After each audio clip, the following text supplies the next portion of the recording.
boom, boom, I need your heart.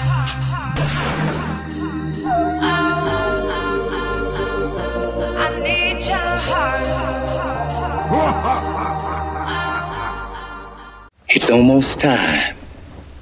10 seconds. 3, 2, 1.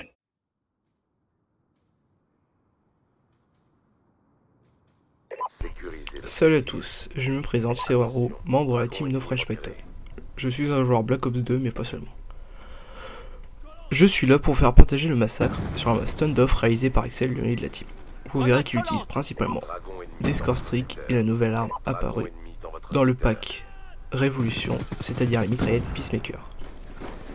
J'en profite pour vous parler des dernières actus, à commencer par la plus importante du mois de février, l'annonce de la PS4. La machine de Sony sortira donc en fin d'année 2013. Elle embarquera un processeur 8 cœurs avec 8 Go de RAM.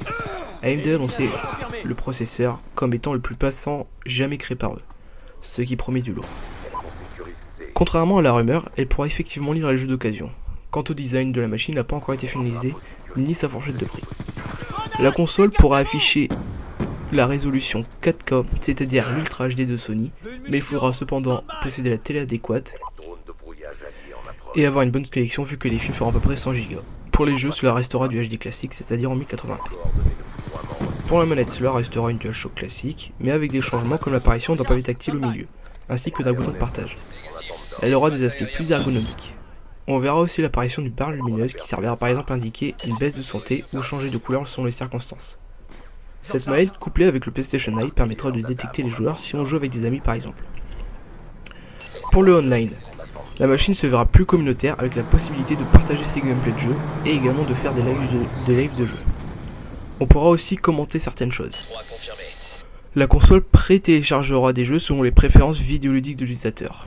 Cela veut dire que si vous jouez souvent à FIFA, il téléchargera le prochain FIFA qui sortira. Et vous pourrez jouer dès l'achat de celui-ci. On aura aussi la possibilité de prendre le contrôle de la console d'un ami afin de l'aider dans une de ses parties.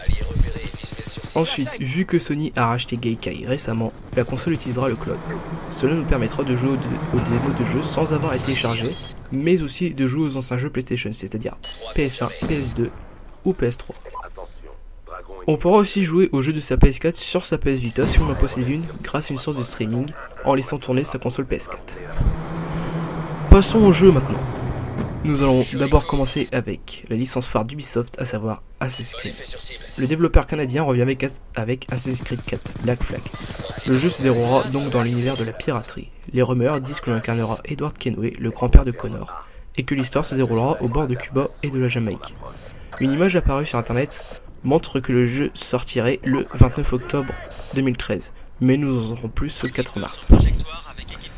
Restons toujours chez Ubisoft avec Watch Dogs, ce jeu qui avait fait grand bruit à l'E3 dernier et qui possède un moteur graphique créé spécialement pour ce jeu du nom de Disrupt. On incarnera un héros qui fait partie d'un groupe de hackers et on pourra pirater ceux que l'on veut afin d'éliminer ses cibles.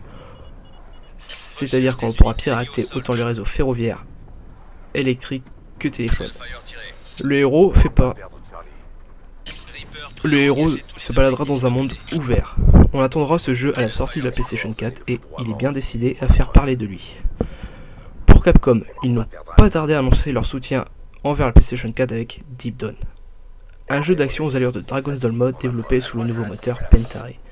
On verra des effets de lumière et de particules vraiment réalistes. Ce sera le premier RPG d'action pur. Ensuite, la série des Battlefield, concurrent direct de Call of Duty, a été annoncée sur console next-gen. Mais pour l'instant, rien de plus. On attendra des précisions de EA. Alors ensuite, Blizzard, quant à eux, n'ont juré que par les PC ces dernières années, sont enfin revenus à leur origine sur les consoles avec l'adaptation de Diablo 3. Les joueurs console ne seront pas délaissés par rapport aux joueurs PC puisqu'ils auront accès aux mises à jour comme tout le monde. On pourra jouer autant en online qu'en offline à 4 joueurs. Sony a annoncé il y a quelques jours que Gran Turismo 6 va revenir. La série Gran Turismo, qui avait été acclamée par ses 4 premiers volets mais qui fut décriée par la sortie du dernier en date, nous revient cette fois-ci. Nous espérons qu'ils ne referont pas les mêmes erreurs que son aîné, mais pour l'instant, il a seulement été annoncé sur PS3. Ensuite, passons avec les exclusivités de Sony. Killzone revient avec l'épisode Shadowfall. On pourra à nouveau des pseudo-Dialgast à coups d'armes futuristes. Nous incarnerons un nouveau protagoniste qui aura pour rôle de maintenir la paix. Ensuite, un jeu de course sortira au lancement de la PS4. Il a été fait par les réalisateurs de Motorstorm. On aura la possibilité de choisir entre 40 constructeurs afin de faire ses courses. Il se nommera Drive Club. Ensuite, la saga Infamous revient avec Infamous Second Zone. On incarnera un nouveau personnage qui aura le pouvoir de contrôler la fumée. Le jeu se déroulera 8 ans dans le futur par rapport à Infamous 2. Et une société contrôlera la sécurité et tout ça. Ensuite, Bungie, qui autrefois était rattaché à Microsoft, a changé son fusil d'épaule en sortant un jeu sur multiplateforme. Ce jeu du nom de Destiny se déroulera dans l'espace. On reconnaît bien la patte graphique des créateurs de Halo. Ce jeu sera online. On pourra penser qu'une sorte de MMO FPS. Ensuite, Witcher 3, qui le dernier volet était sorti uniquement sur Xbox et PC, va sortir sur PS4. Ce RPG, qui sera non linéaire, se verra vraiment grandiose. La fin pourra changer selon les faits du joueur, et même l'environnement pourra changer aussi. Pour l'instant, seulement ça a été annoncé sur PS4. Il faudra maintenant attendre le 3 2013, qui se déroulera du 11 au 13 juin à Los Angeles.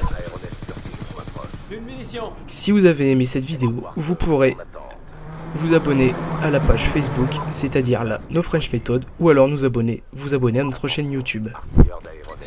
Sur ce, je vous souhaite de bonnes vacances, ou alors, à part ceux qui travaillent, bon courage.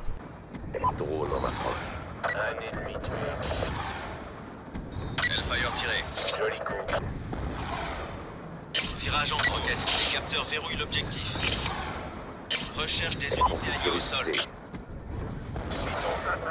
On engage la cible.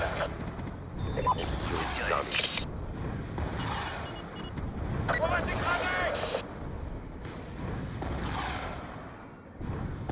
Coordonnées de foudroiement reçues. En approche. On a tous les drapeaux. Maintenez la position. On va perdre A. Warthog en approche. Surveillance en attente d'attribution. Impact sur la cible. Rapport de dégâts. On va perdre Alpha. 2 confirmé.